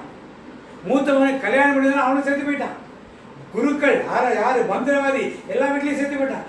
அடிமை மாவரைக்கிற பெண் முத கொண்டு எல்லா வீட்லயும் மூத்த மகனை பண்ணான், செத்து போயிட்டான். அவன் கல்யாணம் ஆனதா பிள்ளை குட்டிக்காரன் அதெல்லாம் கிடையாது. ஆடு மாடு தலையிட்டு எது இருக்கோ எல்லாம் செத்து போச்சு. எகிப்தின் எல்லா வீட்லயும் சாவு. எப்படி இருந்திருக்கு நாடு? எப்படி இருக்கு நாடு? இவ்வளவு தூரம் செய்து ஆண்டவர் சர்வ வல்லவர் என் சொந்தமானார், இவைகள் வரலாற்றில் இருக்கிற ஒரு காரியம். இவையெல்லாம் வரலாற்றில் இல்லாம கிடையாது, வரலாற்றில் இருக்கிற ஒரு காரியம். கொஞ்ச நாளைக்கு மேல பஞ்சாப்ல இது வந்து தெரியுமா, வெட்டுக்கிளி வந்து தெரியுமா? ஒரு 4-5 வருஷத்துக்கு மேல என்ன சொல்லி பேப்பர்ல நியூஸ்ல எல்லாம் போட்டாங்க? பிப்ளிக்கல் காலத்தில் வந்த எகிப்தில் வந்த வெட்டுக்கிளிகள் போல வந்திருக்குன்னு சொன்னாங்க. உலகத்தான் இதை நம்ப, யார் நம்பல? கிறிஸ்தவர்கள் என்ன பண்ணல, இதை நம்பாமல் இருக்கிறார். பிப்ளிக்கல் காலத்துக்கு அப்புறம் இப்பதான் இந்தியாவில் இது மாதிரி வந்திருக்குன்னு எத்தனையோ ஆண்டுகளுக்கு முன்னால் நடந்தது உலகத்தான் ரெஃபர் பண்ணி சொல்றாங்க. ஆனால் நம் மக்கள் என்ன அதை ஏற்றுக்கொள்ளாதவர்களாக புராணம் என்று கதைத்துக் கொண்டிருக்கிறார்கள். இப்ப தேவனே இறங்கி வந்து இதுவரைக்கும் நடந்த வரைக்கும் என்ன பண்ணல, என் மக்களை அனுப்புறது. உண்மையான தேவனை ஆராதிக்க மக்கள் அனுப்புற, மக்களுக்கு விடுதலை கொடுக்கல. இப்ப நீ என்ன சொல்ற ஒரு கேள்வி நின்று நியாயாதிபதியாக கேட்கிறப்ப எல்லாரும் சொல்றாங்க, இனிமே நம்மளும் செத்து போடுவோம் ஒரு பயம். பார்வோன் தலையிட்டார் தான் பார்வோன் செத்து போயிருப்பான். யாரால் செத்தான்னு தெரியல. எல்லாம் என்ன பண்ணாங்க, கடந்த என்ன பண்ணார்கள், புறப்பட்டு என்ன பண்ணார்கள். அப்ப ஆண்டவர் என்ன வாங்குறாரு, பழி வாங்குறது இருப்பாங்க. என்ன பழி வாங்குறாரு இருப்ப? எல்லாரும் இத்தனை பேர் கொண்டதுக்கு என்ன காரணம்? இப்ப என்ன காரணம்? என்ன செஞ்சா பார்வோன் என்ன செஞ்சாதுக்கு முன்னால இஸ்ரவேலுடைய ஆம்பளை பிள்ளைகள் எல்லாம் பால் கொடுத்து கொல்ல வச்சா இல்லையா? இவன் என்ன செய்தாலும் அதே ஆண்டவன் திருப்பி.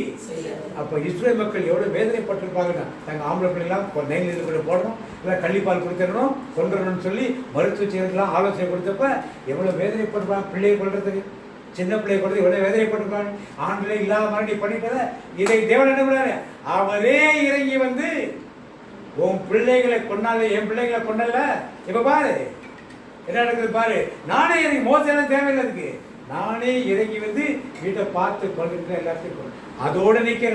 செங்கடலுக்குள்ள கடந்த வந்த படைகள் அத்தனை பேர் என்னோட ஆண் மக்கள் அத்தனை பேரும் என்ன பண்ணாரு, இஸ்ரேல் மக்களுக்கு பாடம் கற்பிக்கிறது. உன் பிள்ளைங்களாம் கொண்டாங்கல்ல, நீங்க பாரு. அப்படியே உன் பிள்ளைங்களாம் மிரட்டினாங்க அந்த ராணுவ வீரர்கள், அத்தனை பேர் இன்னைக்கு எங்க போயிட்டான், இப்படிப்பட்ட பாடத்தை கற்றுக் கொடுத்துதான் இஸ்ரவேல் மக்களை ஆண்டவர் தனிமைப்படுத்தி எனக்கென்று ஜனத்தை ஏற்படுத்தினேன். இவர்களின் துதியை என்ன பண்ணார்கள்? அந்த வழியில் வந்தவர்கள் தான் நீங்களும். இன்னைக்கு அந்த தேவனுக்கு உண்மையுள்ளவர்களாக நாம் இருக்கிறோம். இன்னைக்கு இஸ்ரவேல் மக்கள் எவ்வளவோ தப்பு பண்ணாங்க. அரபு நாடுகள் சுற்றி எல்லாம் துக்குரோடு நாடு. சரியா செய்யறாங்க தப்பா செய்யறாங்களோ அதெல்லாம் கமெண்ட் பண்ணலாம். ஆனால் அந்த நாடு எவ்வளவு வளமையா இருக்கு தெரியுமா? சுத்தி இருக்கிற நாடு எண்ணெய் வளம் இருக்கலாம், வேற என்ன வளம் இருக்காங்க? சாப்பாட்டுக்கு வெளிநாட்டை ஏந்த வேண்டியிருக்கு. சுத்தி இருக்க இஸ்லாமிய நாடுகள் சாப்பாட்டுக்கு வெளிநாட்டை ஏந்த வேண்டியிருக்கு. பேரிச்சம்பளம் கிடைக்கலாம், ஃபாரின் கரன்சி கிடைக்கலாம், ஆனால் சாப்பாட்டுக்கெல்லாம் இந்தியா, பாகிஸ்தான், இலங்கை, அமெரிக்கா, இங்கிலாந்து இப்படி நாடுகளை நம்பிதான் சாப்பாடு அவங்களுக்கு. ஆனால் இஸ்ரவேல் தேசம் அப்படி இல்லை. அங்க பனியும் இருக்கும், வெயிலும் இருக்கும், குளிரும் இருக்கும், மிதமான வெப்பமும் எல்லாமே விளைச்சி. ஏன்னா தேவன் ஆசீர்வதித்த ஒரு பூமி. அந்த பூமியை தான் கொண்டு போய் யாரை வைத்தாரு? அந்த பூமியை தான் உங்களையும் என்னையும் கொண்டு வைத்திருக்கிறார். நாம் மீண்டும் ஒரு விக்கிரக வழிபாட்டுக்கும், ஒரு அந்நிய தெய்வத்தின் வழிபாட்டுக்கும், ஒரு மாந்திரிகர்கள், ஒரு செய்வினை நாங்கள் இந்த பிரேயருக்கு வந்ததே ஒரு கத்தோலிக்க குடும்பம் திருமல்ல வாயில இன்னொரு கத்தோலிக்க குடும்பத்துக்கு ஒரு செய்வினை செஞ்சு அந்த பொண்ணு பாம்பு மாதிரி ஆடியோட ஸ்டூடெண்ட். அதில் தான் எனக்கெல்லாம் அது நம்பிக்கை கிடையாது. அதெல்லாம் ஒரு சாதாரண கிறிஸ்தவராக அதை போய் பார்க்குறப்ப தரையை வயிற்றுல வச்சுட்டு காலையும் பின்னால் பின்னிட்டு அப்படியே பாம்பு மாதிரி என்ன வேகமாக ஓடிச்சு. இதெல்லாம் பார்த்தப்ப தான் ஆண்டவர் சொல்றாரு, நீ உன் பங்குல பெரிய ஆள் நினைக்கிறீங்க, நீ பங்குல பெரிய ஆள் நினைக்கிறீங்க, இதுக்கு உன்னால என்ன செய்ய முடியும்னு கேட்டப்பதான் ஆண்டவர் அழைப்பு. உண்மையான கிறிஸ்துவ வாழ்வது பங்குல பெரிய ஆளாக இருக்கிறதில்ல, ஆண்டவருக்கு பெரிய ஆளாக இருக்கிறது. அந்த பேரில் 1997 ஆண்டு உள்ளே கொண்டு வந்தார். அந்த தேவன் இன்றைக்கு உங்களையும் என்னையும் பார்த்து இப்படிப்பட்ட காரியங்களாக ஒரு பாடத்தை கற்பித்திருக்கிறது. நீங்கள் இன்னும் எந்த நிலையில் இருக்கிறீர்கள் என்று ஒரு கேள்வி வைக்கலாம். நீங்கள் உண்மையான தெய்வத்தின் பின்னால் செய்கிறீர்களா? பாஸ்டர் பின்னால போறீங்களா? குருக்கள் பின்னால போறீங்களா? ஆயர்கள் பின்னால போறீங்களா? அருட்சோதரி பின்னால போறீங்களா? இல்ல தேவனுக்கு பின்னால் போகிறீங்களா ஒரு கேள்வியை வைத்திருக்கிறார். அல்ல சில பேர் ஆலயங்களுக்கு பின்னால் போகும். அந்த ஏசி சர்ச் நல்லா இருக்கும், ஆர்சி சர்ச் நல்லா இருக்கும், சிஏ சர்ச் நல்லா இருக்கும். இந்த சர்ச்செல்லாம் தேவை எங்க ஒரு ஆண்டவர் படைத்திருக்கிறதா அந்த சர்ச்சுக்கு நீங்க போங்க. ஆனா யாரை தேடணும்? இதுக்காக அந்த சர்ச்சை பேர் இந்த சர்ச்சை அதெல்லாம் நான் சொல்ல வருகிறேன். ஆர்சி இருந்தால் ஆர்சி இருங்க, உண்மையான தேவையை தேவை. நீங்கள் பெண்டிகாசு இருந்தால் பெண்டிகாசு இருங்க, உண்மையான தேவனை தேவை. ஏஜி சர்ச் இருந்தால் ஏஜி சர்ச் இருங்கள், அங்கேயிருந்து உண்மையான தேவனை என்ன பண்ணுங்கள். சிஎஸ்சி இருந்தால் சிஎஸ்சி இருங்கள், அங்கேயிருந்து உண்மையான தேவனை என்ன பண்ணுங்கள்.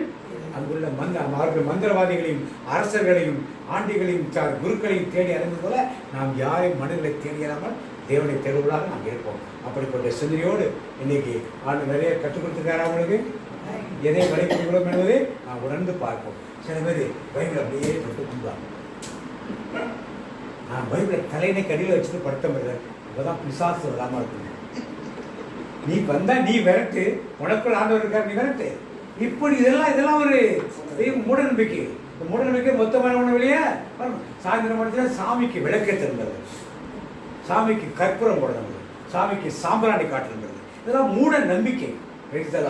இதெல்லாம் தான் நாம் எகிப்திய மக்கள் மூட நம்பிக்கை நம்பிட்டு இருந்தாங்க. நாம் செய்கிற மூட நம்பிக்கைகள் என்ன என்பதை நான் உணர்ந்து பூனை குறுக்க ஓடிச்சு வர்றேன். பூனை என்ன ராத்திரி நாய் உட்காந்து ஊழ விட்டுச்சு வர்றேன். குடுகுடுக்கு வர்றது நல்ல காலம் பறக்குதுன்னு சொல்லிட்டாங்க. இதிலிருந்து நாம் வெளிப்பட்டு என்ன பண்ணோம், அதைத்தான் ஆண்டவருக்கு கற்பிக்க. நீங்கள் வளர்ந்த நாங்கள் மர தவளையை வணங்கல, பதிலையை வணங்கல, மீனை வளங்கல, மாடை வணங்கல, இதெல்லாம் வணங்கல. நாங்கள் ரொம்ப யோகியங்கிற அரச மரத்தை சுற்றி வரல, ஆலமரத்தை சுற்றி வரல, வேப்ப மரத்தை சுற்றி வரல, வேப்ப மரத்தை துணி கட்டல, இதெல்லாம் நல்லா நடந்தது. ஆனால் இப்படிப்பட்ட காரியங்களை செய்யும் பொழுது நம்ம ஒரு சில பேர் இவன் மாதிரி கருத்தை போட்டோன்னா எனக்கு பிசாசு வராது. மூட நம்பிக்கை இதெல்லாம் எடுத்து போட்டு உண்மையான தேவனை ஆராதிக்கும்படி நாங்கள் அழைப்பை கொடுக்கிறார். அழைப்புக்காக நம்ம இப்பொழுது ஜெபிப்போம். நேற்றும் என்றும் ஆராதனை தகப்பனே, இந்த நாள் ஒரு புதிய காரியத்தை கற்றுக் கொடுத்தீர். அதற்காக மக்கள் நன்றியை சபா. எகிப்து நாட்டில் நடந்த மோசே வழியாக நடந்த வாதைகள் எதற்காக என்று ஒவ்வொன்றாக நீ கற்றுக் கொடுத்தீரே. உண்மையான தேவனை அறிந்து கொள்ள வேண்டும், அவர் ஒருவருக்கே ஆராதனை செய்ய வேண்டும் என்று அந்த காரியங்களை வெளிப்படுத்தி காட்டியதற்காக மக்கள் நன்றியப்பா.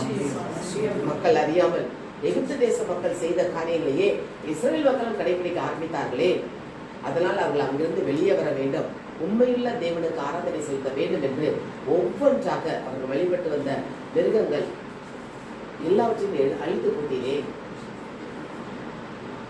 மனிதர்களுக்கு முக்கியத்துவம் கொடுக்கப்படாது, தேவனுக்கு மட்டுமே முக்கியத்துவம் கொடுக்க வேண்டும் என்று கற்றுக் கொடுக்கிறப்பா. உனக்கு நன்றி செலுத்த மாட்டதே. கடைசி வாதையின் போது நீரே இறங்கி வந்து தலைமை பிள்ளைகள் அனைத்தையும், மனிதர் முதல் மிருகங்கள் உள்ள தலைவர்கள் அனைத்தையும் கொண்டு போட்டேன். அப்பொழுதுதான் பார்வோன் எல்லோரையும் விடுவித்து அனுப்புகிறார். அதுவரை என் மனது கடினப்பட்டதாக இருந்தது. இன்றைக்கு நாங்கள் கற்றுக்கொள்ள வேண்டிய பாடம் அன்றைக்குதான் நடந்தது என்று நினைக்கிறோம். இன்றைக்கும் எங்கள் மத்தியில் நடந்து கொண்டிருக்கிறதே. விக்கிரக ஆராதனை, சிலை வழிபாடுகள் என்று மூட பழக்கங்கள் என்று இன்றைக்கும் நாங்கள் சில பேர் கடைபிடித்துக் கொண்டுதான் இருக்கிறோம். அதை விட்டு நாங்கள் வெளியே வர வேண்டும் அப்பா. எனக்கென்று உருவாக்கிய இந்த மக்கள் என் துதியை சொல்லி வருவார்கள் என்று சொன்னாரே, அதற்காகத்தான் நீர் எங்களை படைத்தேன்.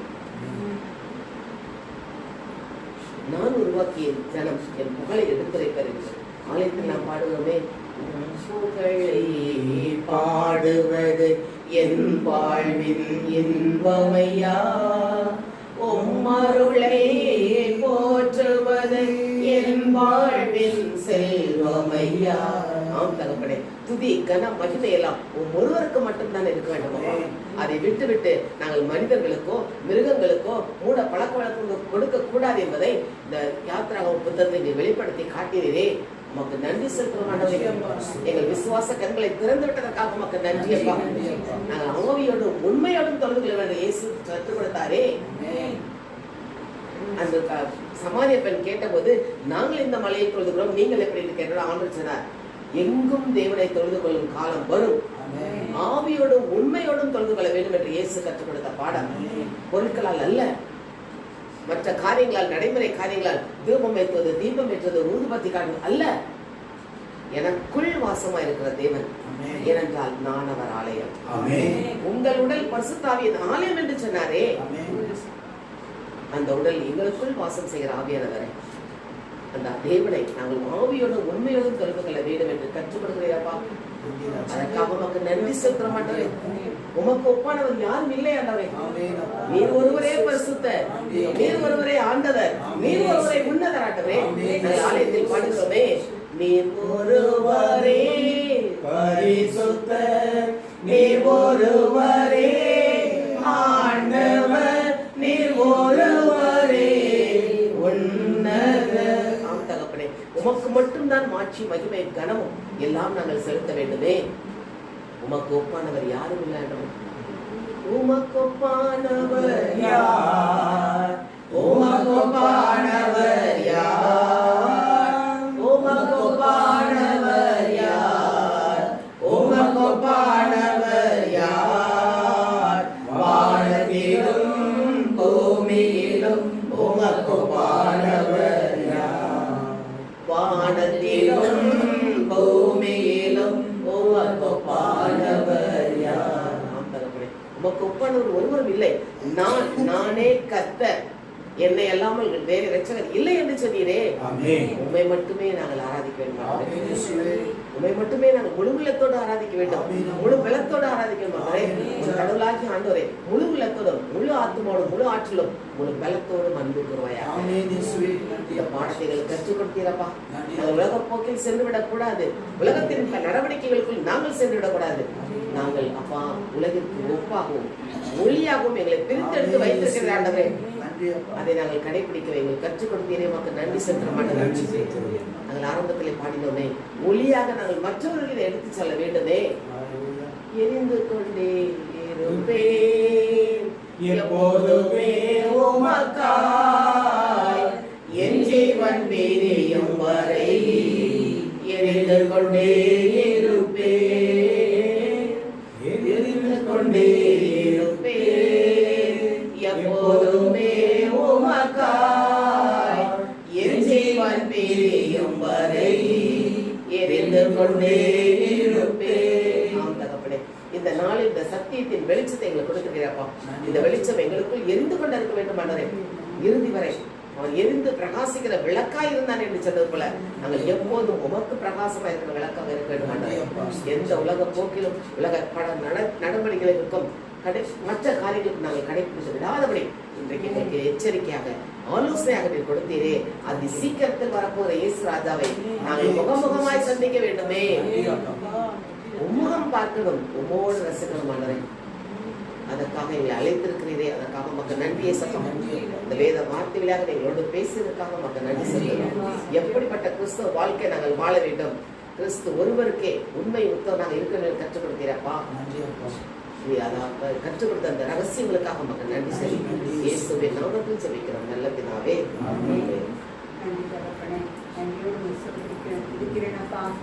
கொடுத்த கிருபைக்காக, மகிமைக்காக, வல்லமைக்காக நன்றி செலுத்துகிறோம் அப்பா. தகப்பனே, மாதத்திலே தகப்பனே, முதல் ஞாயிற்றுக்காக நீ தந்த உங்களுடைய கிருபைக்காக, வல்லமைக்காக நன்றி செலுத்துகிறோம் அப்பா. ஒருவர் இருவர் குடியிருக்கும் மத்தியில் நான் இருப்பேன் என்று சொல்லுகிறேன் அப்பா. இந்த இடத்துல இருக்கிறேன் நாங்கள் விசுவாசிக்கிறோம் அப்பா.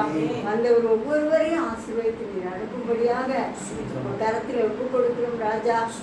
இன்னும் ஆண்டவரே தேவனே, தேவனுடைய வார்த்தைகளை அறிய அநேக நேரங்களை எங்களை ஒதுக்கி இந்த ஜெபத்தை நீங்கள் பங்கெடுக்க செய்த உங்களுடைய கிருபைக்காக, உங்களுடைய தயவுக்காக, உங்களுடைய இரக்கத்துக்காக, உங்களுடைய உண்மைக்காக நன்றி செலுத்துகிறேன் அப்பா. கரத்திலே தாழ்த்துகிற ஒவ்வொருவரையும் ஒப்புக் கொடுக்கிறோம். பொறுப்படுத்திக் கொள்ளும் பாதுகாக்கிறோம். இயேசுவின் நாமத்தில் பிதாவே. ஆமென். என் தேவன் தம்முடைய ஐஸ்வரியத்தின்படி உங்கள் கருணையெல்லாம் கிறிஸ்து இயேசுவுக்குள் மகிமையிலே நிறைவாக்குவார். மாதத்துக்கு வாக்கு சொல்லுவோம். கர்த்தரை துதியுங்கள், கர்த்தரை துதியுங்கள், அவர் நல்லவர், அவர் நல்லவர், அவர் கிருபை என்றும் உள்ளது. தனிப்பட்ட வாக்கு சொல்லுவோம்.